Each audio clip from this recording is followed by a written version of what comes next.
So why don't we start there? Just give an overview of for those who don't know your story about what happened. Well, I was 19. All I wanted to do in life was become a commercial airline pilot, travel the world, see everything, and go everywhere and have everything. And I wanted to be a pilot and own apartment buildings and just have a great life of adventure. Well, I was 19 years old and I was following that plan.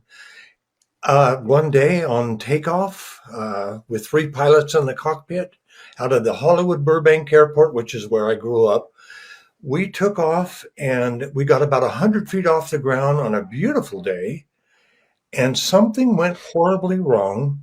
Found out about it within seconds, and the airplane was pitched up, Randy, but not going up. And we were still about 100 feet off the ground, and I could hear the sound, the horrific sounds still play in my head at night. We crashed into a building 7 stories tall in the middle of a cemetery, and we impacted it according to the National Transportation Safety Board, at 135 miles an hour, and it was solid. It was not a glance off of, but we just slammed into it and then fell 70 feet down to the ground at least. The numbers are being changed by the engineers, but anyway, it's around 100 feet drop plus the 135 mile an hour impact. And long story short, 3 pilots were at the bottom of the crash, and the airplane was in thousands of pieces. And I'm looking down at 3 bodies, and I have no idea what I'm seeing for the first few seconds. And then I realized, oh my gosh, that's Gene. He was clearly dead. Oh my gosh, this is Chuck. This is my flight instructor, my mentor. He seemed dead to me.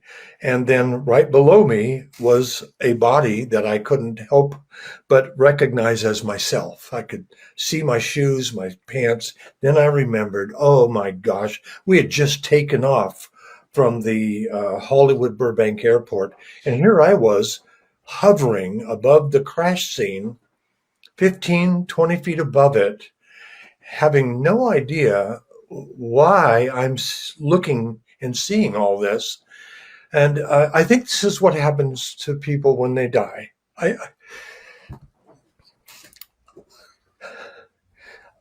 wasn't afraid. I wasn't feeling any pain, but I was sad because I looked down and I realized this is maybe 20 seconds after impact. I don't know. I can't be exact, but I looked down and realized, wow, I had died so young. I had all these plans. Wow. Okay, I can adjust. And that's how this all began. I realized, Randy, right off the bat, without ever being taught this is when I began to understand that I learned things in my heart that bypassed my brain. They went right into my heart. I realized right then that I was a spirit. I had a soul, and I used to live in that body right down there. And my spirit is the real me. That's who your viewers right now, you are, if I may speak to you, to your viewers, you are a spirit. And you have a soul, your mind, your will, and your emotions. And those two live eternally. And your body, well, my body, I looked at it like it was my car.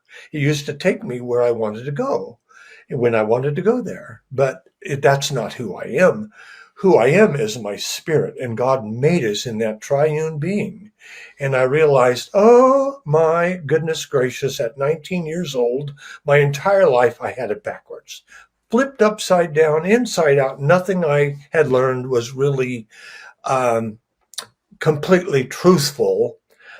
And I had it adjusted in a matter of seconds. I then realized all of us are spirit beings.